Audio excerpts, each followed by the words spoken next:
Adab-adab bermajelis.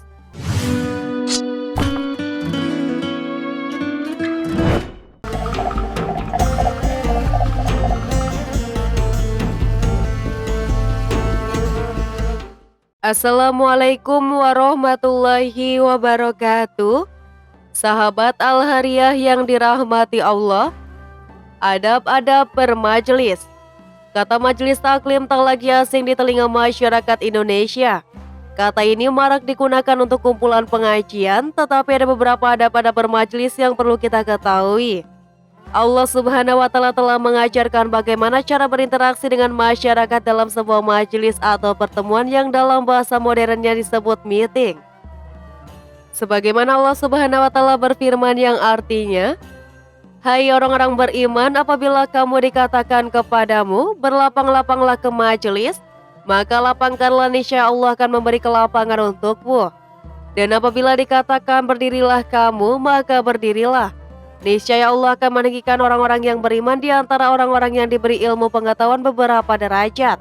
Dan Allah Maha mengetahui apa yang kamu kerjakan." Quran Surat Al-Muzadilah ayat 11. Di antara sebab-sebab bermajelis adalah sebagai berikut. Pertama, orang yang datang ke majelis hendaklah mengucap salam.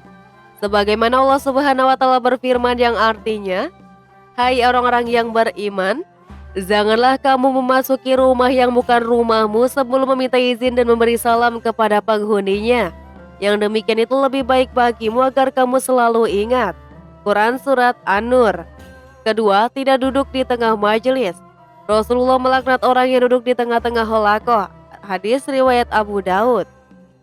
Tidak memisahkan dua orang yang sedang duduk agar ia dapat duduk di tengah-tengahnya, kecuali dengan seizinnya sebagaimana dalam hadis Rasulullah. Tidak halal bagi seorang laki-laki duduk di antara dua orang dengan memisahkan mereka kecuali dengan izinnya. Hadis riwayat Abu Daud dan Tirmizi. Ketiga, diam dan mendengarkan. Rasulullah Shallallahu Alaihi Wasallam bersabda, "Janganlah dua orang saling berbisik-bisik dengan meninggalkan orang ketiga, sebab hal itu dapat membuatnya sedih." Muttafaqun alaih. Di dalam al-lisan disebutkan bahwa najwa adalah pembicaraan rahasia antara dua orang. Jika dikatakan najatun najwan, maknanya saya berbicara rahasia dengannya. Demikian juga dengan kalimat najautuhu. Dan kata bendanya adalah an-najwa. At-tanajau yang terlarang adalah dua orang yang berbicara rahasia tanpa melibatkan orang yang ketiga. Sebab larangan itu agar kesedihan tidak meresapi hati orang yang ketiga karena melihat dua rekannya yang berbicara dengan rahasia. Dipersembahkan oleh Al-Hariyah TV Channel dan semoga bermanfaat. Wassalamualaikum warahmatullahi wabarakatuh.